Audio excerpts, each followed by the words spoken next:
പ്രസിദ്ധ തീർത്ഥാടന കേന്ദ്രമായ ചെറിയപ്പള്ളി സെന്റ് ആന്റണീസ് ദൈവാലയത്തിൽ വിശുദ്ധ അന്തോണീസിന്റെ ഊട്ടുതിരുനാൾ ആയിരക്കണക്കിന് വിശ്വാസികൾ പങ്കെടുത്ത സൗഖ്യദായക ഊട്ടുസദ്യയോടെ സമാപിച്ചു.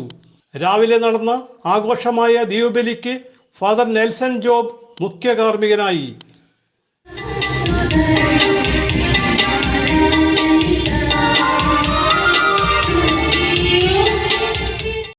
ജൂബിലി ആഘോഷത്തിന്റെ പരിസമാപ്തിയാണ്.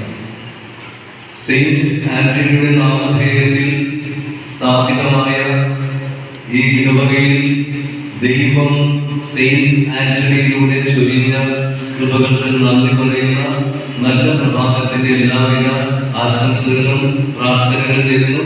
ഇക്കൂട്ടത്തിൽ ആന്റണി എന്നും അന്തോണി എന്നും ആന്റോ എന്നും പേരുള്ളവരെയും ജന്മദിനം ഓർക്കുന്നവരെയും വിവാഹ വാർഷികം അനുസ്മരിക്കുന്നവരെയും പ്രത്യേകം അഭിനന്ദിക്കുന്നു. സ്വർഗാനുകൂലം തിരുനാളായതുകൊണ്ട് തന്നെ സെയിന്റ് ആന്റണി തന്റെ ജീവിതത്തിലൂടെ ക്രിസ്തുമായ ജീവിതത്തിലൂടെ അനശ്വരമായ വിശുദ്ധി പ്രാപിച്ച വിശുദ്ധൻ സ്വർഗം പുൽകുവാനുള്ള 3 കുറുക്കു വഴികളാണ് നമ്മെ പഠിപ്പിക്കുന്നത്. സ്വർഗം പുൽകുവാൻ അടിസ്ഥാനപരമായിട്ട് നമുക്കുണ്ടാവേണ്ടത് ദിവ്യകാരുണ്യ ഭക്തിയാണ്. ആ ദിവ്യകാരുണ്യ ഭക്തിയിലാണ് വിശുദ്ധൻ ചെറുപ്പം തുടങ്ങി വളർന്നതും. കഴുതയെ കൊണ്ടുപോലും പരിശുദ്ധ കുർബാനയുടെ സാന്നിധ്യം അറിയിച്ച ദിവ്യകാരുണ്യ ഭക്തനായിരുന്നു സെയിന്റ് ആന്റണി. അതുകൊണ്ട് തന്നെ നമ്മുടെ ജീവിതത്തിൽ ഉണ്ടാവേണ്ട ഒന്നാമത്തെ അടിസ്ഥാനപരമായിട്ടുള്ള ഭക്തി ദിവ്യകാരുണ്യ ഭക്തിയാണ്. കോട്ടപ്പുറം രൂപത വികാരി ജനറൽ മോൺസിഞ്ഞോർ റോക്കി റോബിൻ കളത്തിൽ വചനപ്രഘോഷണം നടത്തി.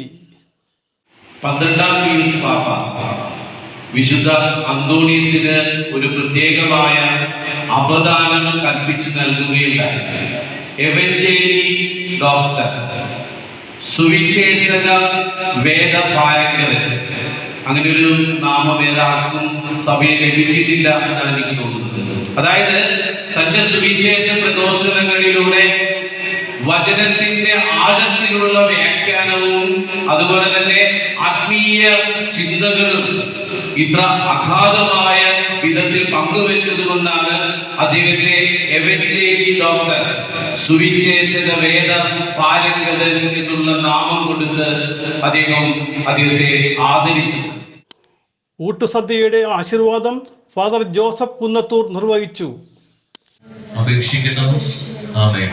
സ്വർഗ്ഗസ്ഥനായ ഞങ്ങളുടെ പിതാവേ, അങ്ങയുടെ നാമം പൂജിതമാകണമേ, അങ്ങയുടെ രാജ്യം വരണമേ, അങ്ങയുടെ തിരുമനസ്സ് സ്വർഗ്ഗത്തിലെ പോലെ ഭൂമിയിലും ആകണമേ.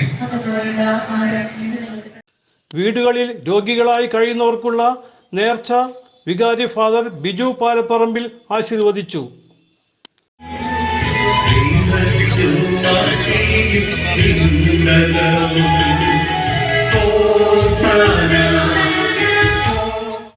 സെന്റ് ആന്റണീസ് തീർത്ഥാടന കേന്ദ്രത്തിൽ വിശുദ്ധ അന്തോണീസിന്റെ ഊട്ടുതിരുനാൾ ഭംഗിയായി ആഘോഷിക്കുകയാണ്. പുണ്യവാനിലൂടെ ദൈവമായ കർത്താവ് നൽകിയ അനുഗ്രഹങ്ങൾക്ക് നന്ദി അർപ്പിച്ചുകൊണ്ട് ഭക്തജനങ്ങൾ സാഘോഷം ഈ ഊട്ടുതിരുനാളിൽ പങ്കെടുക്കുന്നു. എല്ലാ ചൊവ്വാഴ്ചകളിലും രാവിലെ 6:15 10 മണിക്കും വൈകുന്നേരം 6:15 ദിവ്യബലി, നൊവേന, ദിവ്യകാരുണ്യ ആരാധന, നേർച്ച ഭക്ഷണം ക്രമീകരിക്കുന്നു. അനേകായിരങ്ങൾക്ക് അഭയമായി മാറിക്കൊണ്ടിരിക്കുന്ന ചെറിയപ്പള്ളി സെന്റ് ആന്റണീസ് തീർത്ഥാടന കേന്ദ്രത്തിലേക്ക് നിങ്ങളെല്ലാവരെയും ചൊവ്വാഴ്ച ശുശ്രൂഷകളിലേക്ക് സ്നേഹപൂർവ്വം സ്വാഗതം ചെയ്യുന്നു. പുണ്യവാന്റെ സമൃദ്ധമായ അനുഗ്രഹം എല്ലാ മക്കൾക്കും ലഭിക്കട്ടെ എന്ന് ആത്മാർത്ഥമായി പ്രാർത്ഥിക്കുകയും ചെയ്യും. ഈ തിരുനാൾ ആഘോഷങ്ങളിൽ സഹകരിച്ച നാനാജാതി മതസ്ഥരായ എല്ലാ മക്കൾക്കും ഹൃദയപൂർവ്വം നന്ദി അറിയിക്കുന്നു. രാത്രി 8 വരെ ദീപബലിയും ഊട്ടുസദ്യയും നടന്നു. തുടർന്ന് ഗാനമേളയും. എല്ലാ ചൊവ്വാഴ്ചകളിലും രാവിലെ 6:15-നും 10:30-നും വൈകിട്ട് 6:15-നും ദീപബലി, നൊവേന, നേർച്ച ഭക്ഷണം ഉണ്ടായിരിക്കുന്നതാണെന്ന് ഭാരവാഹികൾ അറിയിച്ചു. CJ Joy, city voice news bureau, north Paravur.